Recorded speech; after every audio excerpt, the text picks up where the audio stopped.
iyo service umufashije iravuga cyane kuruta uko wamugurira ikanzi henze, kuruta uko wamubwira ko umukunda, we abibona mu bikorwa. Kuri we ibikorwa biruta amagambo.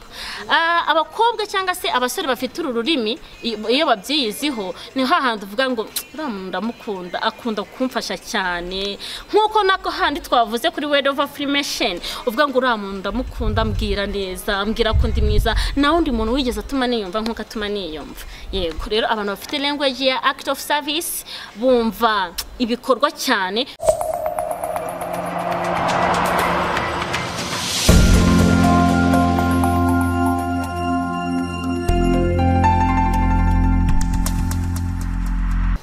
Nongeye kubasuhuza kandi bahaye ikaze bakunze UMWIZERWA TV, mwaka mushya muhire, happy new year. Turashari mu ntangiriro z'umwaka, murumva mumeze gute? Wowe utangiye gute? Utangiye neza? Reka mbasuhuze, nizeye ko utangiye neza.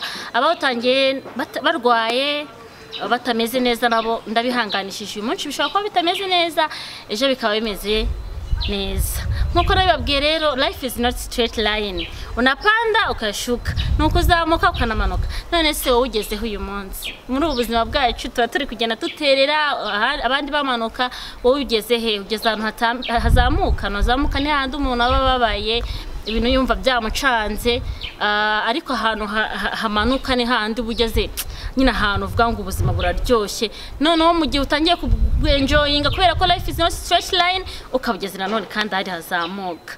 Nuko bimeze, ariko bituma ubuzima buturyohera, bituma tutamenyera. Nanubwo ari byiza yuko nyine tumenyera ubuzima, ni byiza yuko tugira duhindurirwa uko tubayeho, ukishima uyu munsi, ejo ukababara, byose ni experience.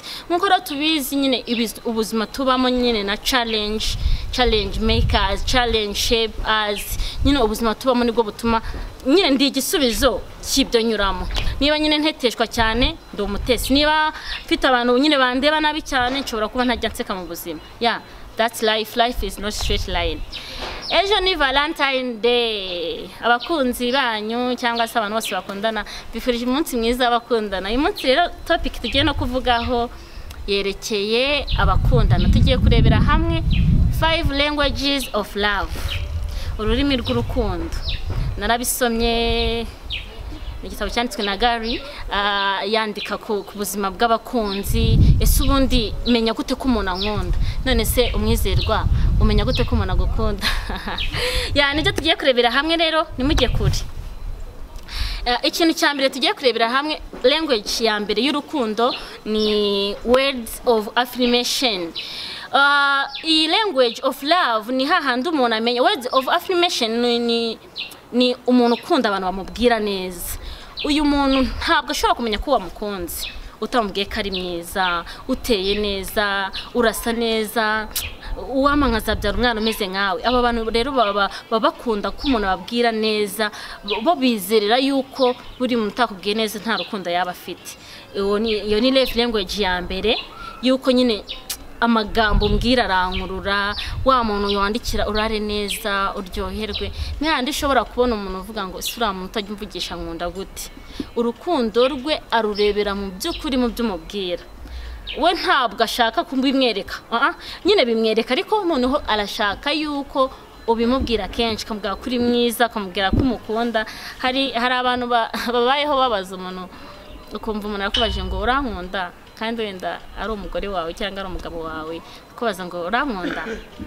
Nese wambwiye ko nkunda, nyine akunda ko ubivuga kuruta uko ubikora. Aba bantu rero aho uzamenyera yuko akunda umuntu, uyu muntu wizera muri urukundo, uyu muntu ufite ururimi rwa affirmation word cyangwa words of affirmation, nuko nyine umubwira neza, niho azabibonera setu. Nta kindi aba ukeneye, wamubwiye ko ari mwiza, wamubwiye yuko bizagenda neza, niba afite ibibazo bizagenda neza, ihangane, ejo bizamera neza, mu gitondo umuhamagaye wariye, wanyweye icyayi. Nyine akunda amagambo meza, sha uri mwiza, uri intwari, nkunda ukuntu utekereza, ugira ibitekerezo bizima, uri umuhanga. Nyine abo bantu rero ndagusuhuje. Nimba wowe ufite language ya love, y'amagambo meza, y'ibintu byiza umva mu matwi yawe, ndagusuhuje. Hi umunsi mwiza.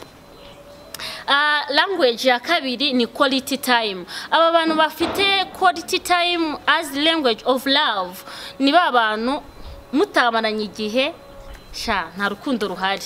Ntashobora kumva ko umukunda mutaye wenda mwajyanye ahantu mwasohotse, yumva ko wamukunze ari uko mwasohotse mugenda mumarana ahantu muraganira, mwafatanya akaboko muratembera, muva wenda nko kuri Simba supermarket ya Kimironko muramanuka kuri Kigali Arena, ubwo wenda bahazi, cyangwa se wenda aho utuye mwagiye ahantu hataba abantu hari nka car free zone, mufatana akaboko ku kandi ibyo numubwira ko umukunda, ariko muri kumwe mumarana igihe umukore mu mutwe.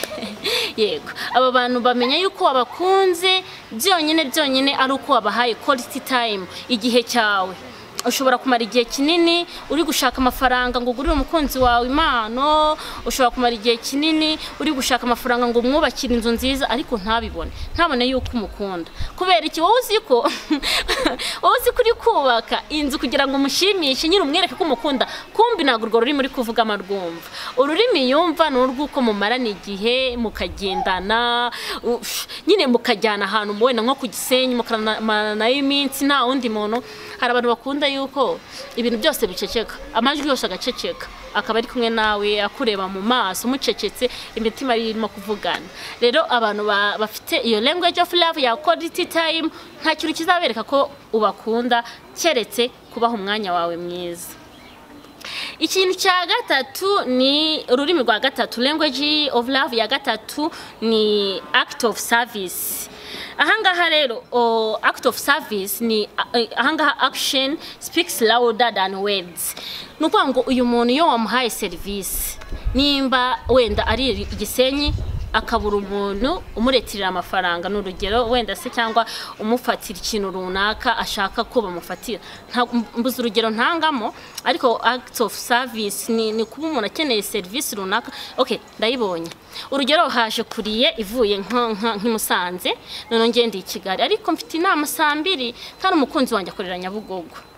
Wenda nyine nagutinye kuko urabitse tunatinyana muri makeya, naguhamagara Sheri please can you take my thing iri kuri volcano, ndabamamarije iri kuri volcano. Can you take my thing iri kuri volcano? Aho ngaho gatuvuga ako kantu korashye gutyo. Okay, reka ngende hanyuma ngafate urasikuza ugafata Sheri. Ubwo ibyo nibyo wiri wumbaza. Kombe we muri we kugira ngo urukundo yumve ko ruhari nuko wamuhaye service runaka. Urundi rugero ashobora n'utuntu twinshi duhana two mu buzima, ushobora kuba ukeneye service runaka, umukunzi wawe akajya avuga chap agahita gufasha. Abo bantu bizera muri act of service, action speaks louder than everything, than gifts, than anything. Wenda si wanyubakira inzu ngo binyereka ko nkunda, ntiwambwira ko nkunda, ntago biba bihagije, nyine ko ngura service. Niba ngiye ahantu runaka wenda bingoye gufata abana ku ishuri, mbonye urugero wenda mfite abana ba sister tubana, hanyuma ngiye kubafata ku ishuri, noneho ngeze ku ishuri bahita banamamagara yuko hari undi muntu nyeneye wenda runaka, noneho uvuga ati reka nze ngo dropping. Iyo service umufashije iravuga cyane kuruta uko wamugurira ikanzi ihenze, kuruta uko wamubwira ko umukunda. We abibona mu bikorwa, kuri we ibikorwa biruta amagambo. Abakobwa cyangwa se abasore bafite ururimi iyo babyiyiziho ni hahandi uvuga ngo uramuntu ndamukunda, akunda kumfasha cyane, nkuko nako handi twavuze kuri word of affirmation, uvuga ngo uramuntu ndamukunda, mbwira neza, mbwira ko ndi mwiza, na undi muntu wigeze atuma niyumva nkuko atuma niyumva. Yego, rero abantu bafite language ya act of service bumva ibikorwa cyane kuruta amagambo. Tugiye gusoza rero, ariko tugiye kureba icya kane, tugiye ku cya gatanu tuza dusoza. Language of love ya gatanu ni gifts. Abantu bizerera rero muri gifts, utamuhaye impano ntaga gukunda. Nanjye nikomeze, nawe nikomeze se. Hari abantu bazi ko hari n'abagabo bavuga urukundo mu mpano, ukumva ko kugira ngo nyine umukunzi wawe abone ko umukunda no kumuha impano, kandi koko nibyo. Nyine hari abantu bazi ko iyo umuntu abahaye impano, abo bantu bira expressinga cyane. Iyo umuhaye impano, urukundo rushobora guhita ruva nko kuri 80 rugahita rujya ku 150% kubera ko wamuhaye impano. Abo bantu bafite language of love ya gifts, nta kindi kintu bajya bumva keretse bahaye impano. Ni hahandi ushobora no gukora ikintu wenda mutadetinga, nkagura wenda nk'isaha nk'iyanjye nkaza nkayiguhereza, uwo ufite language ya love ya gifts ahita atangira gutekereza kuri amano yaba nkunda kubera ko we yumva urukundo binyuze mu mpano. Undi nawe rero ubwira neza yumva urukundo binyuze muri words of affirmation, nawe yumvye neza aravuga ati uriya muntu ashobora kuba nkunda. Nane nyine umusore n'umuhungu bari batangiye guhura, noneho uko ugendana nawe ibyo ukora izi languages of love ni hatangira kuzumva. Yumubwiye neza yumvira urukundo rwe mu kubwirwa neza ahita avuga reka nitware neza uriya muntu ashobora guhita nkunda, ashobora kuba nkunda. Yego rero tukiri kuri words ya gift.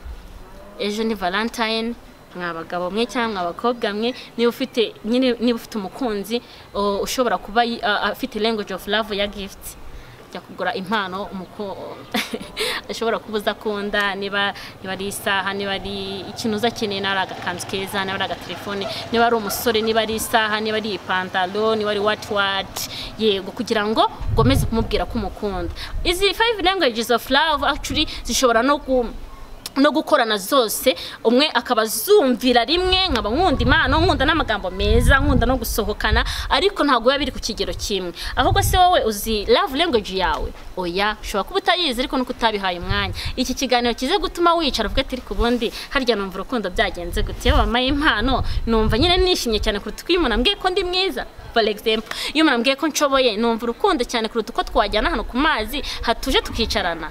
Ciao. Icya gatanu rero tunasoza ni physical touch.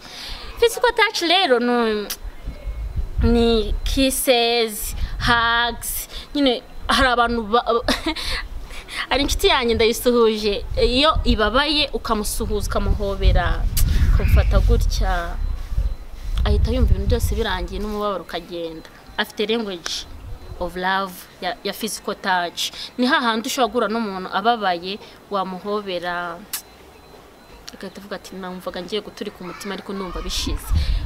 Kuri we nyine kumusoma, kumuhobera, kumumasa. Noneho n'abandi bantu badafite no language wamuhobera cyane akumva heza umwuka. Wamuhobera cyane akumva heza umwuka, wamusoma akumva wenda cyangwa se kwa kundi nyine uvuga ati reka nkuhumurize, wo kumva uri ku muhanda ndekura. Ntabwo yafite language of love ya physical touch. Rero abantu bafite physical touch nka language of love barabikunda kandi barabiviva pe, ukumva batishazi guhoberana. Abakobwa nyine nibo bakunda kugira n'abana akunono cyane aba white men, abazungu benshi bafite language of love ya touch.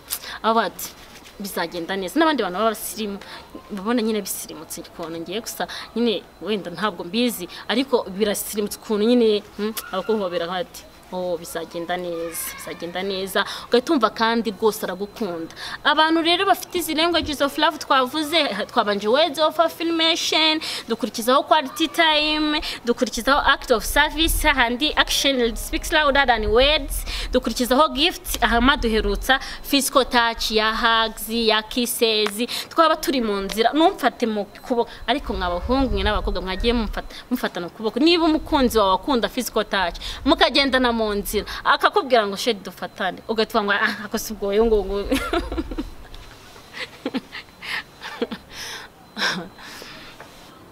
yego ukamara muri kugenda mu nzira yagufata ukuboko avuga ati ndekura ari kandi kuri we kugufata ari kumva ari sawa. Abantu nyine bamenye ko mukunda na nyine his or she is too proud of you. Nyine she is so proud kuba muri kumwe, nyine uri kumukoraho mukora mu musatsi. Noneho hari n'undi nyine ari n'undi utabikunda na gato.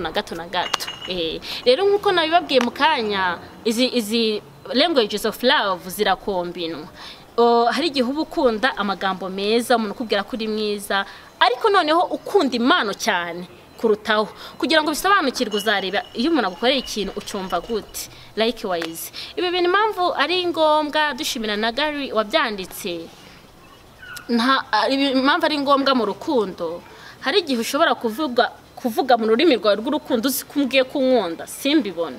For example, ukamamagara cyane kuri phone kandi ngiye ntago mbikunda nago nkunda umuntu mamagara cyane n'urugero ndi gutanga uramamagara ngo tumanana amasaha 5 ngo tumanike kuguru kukundi ngo what nagaribyo ntago ngiye mbikunda sibyo n'urugero ngiye wenda nkunda touch kuba turi kumwe byonyine iminota 30 turi kumwe ukayibyaza umusaruro ukabunkoze kuboko wenda ukabura namobeye nkamenya ko nkunda ariko nutamenya urukundo nyine nutamenya ururimi mvuga mu rukundo rwanjye nta nubwo uzamenya uko ndwumva those are the 5 languages of love twaganiraga uyu munsi as we celebrate Valentine Day. So tomorrow is Valentine. Are you ready?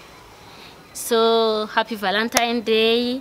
Tumenya urukundo rwacu uko turwumva, tumenya 5 languages of love, tumenya se iyo umuntu ambwiye ko ndi mwiza numva ndishimye cyangwa numva ari gukabya. Hari nubwo nguri mwiza ngo urasa neza ngo ariko ntugakabye. Wo nago nyine excuse me. Rero turi gusoza ino video ndagira ngo nyine uyitekerezeho.